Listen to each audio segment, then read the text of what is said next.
Nedávno som dostala otázku: Veronika, keby si sa mohla vrátiť v čase a robiť veci inak, čo by si zmenila? A ja som si uvedomila, že nič. Pretože celý svoj život som hľadala zmysel života, hľadala som cestu, po ktorej mám ísť. Hľadala som, čo je to pravda, aký je zmysel môjho života a kto som. Dnes to už viem. Dnes kráčam tou cestou, dnes viem, že poznám pravdu, poznám svoju identitu a zmysel svojho života. A určite by som nemenila.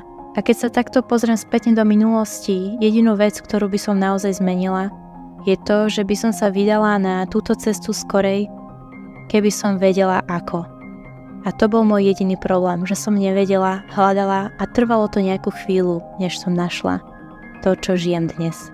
A preto by som určite svoj život nemenila, pretože som šťastná, že som našla Ježiša a v ňom odpoveď